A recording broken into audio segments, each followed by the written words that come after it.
P T I کی یہاں پہ M P As, M N As اور ان کے صوبائی اور وفاقی وزراء الیکشن کمیشن کے ضابطۂ اخلاق کو ملاکنڈ ڈویژن اور خصوصاً ضلع سوات میں بری طریقے سے پامال کر رہے ہیں کہ سوات کے غیور اور پختون عوام نے، ہمارا یہ بیلٹ مذہبی ہے، انہوں نے پی ٹی آئی کو ووٹ دیا یا نہیں دیا وہ الگ کہانی ہے، لیکن پچھلے 8 سال سے اس کا صلہ سوات کے عوام کو بدامنی، بے روزگاری اور یہاں پہ لوگوں کے کاروبار کو ملیامیٹ کرنے کی صورت میں ملا ہے۔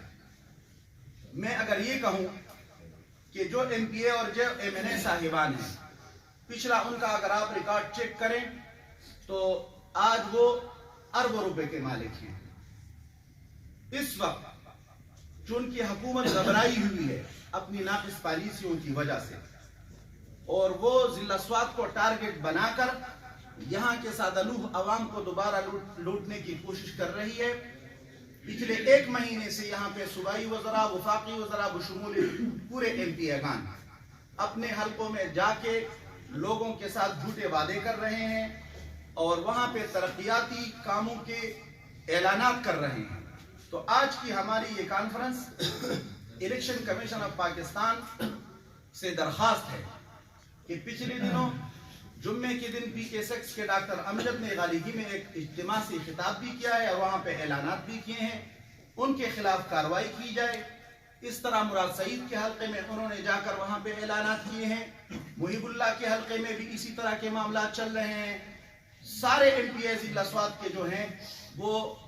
اس الیکشن پر اثر انداز ہونے کی کوشش کر رہے ہیں۔ دوسرا، ان کے ساتھ انتظامیہ ملی ہوئی ہے، ان کی مدد کر رہی ہے۔ سوئے گیس کا محکمہ ان کے ساتھ ملا ہوا ہے، وابڈا کا محکمہ ان کے ساتھ ملا ہوا ہے، جتنے بھی ترقیاتی کام سوات کے جتنے بھی ادارے کر رہے ہیں وہ ان کے ساتھ ملے ہوئے ہیں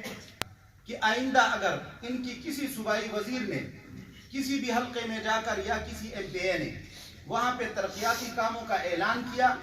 یا سوئی گیس کے پائپ لے کے گئے یا اسی طرح واٹر سپلائی کی کوئی اسکیم یا پائپ لے لوگوں کو دیکھ کر لوگوں کے ووٹ کو خریدنے کی کوشش کی تو جمعیت علماء اسلام سڑکوں پر آئے گی، یہاں پہ جو ہے ضلع انتظامیہ کے سامنے دھرنا دے گی اور ہمارا مین شاہراہ جو جی ٹی روڈ ہے وہ بلاک کرے گی۔ ایسی مضمون کوشش ہم انشاءاللہ ان کی آگے چلنے نہیں دیں گے۔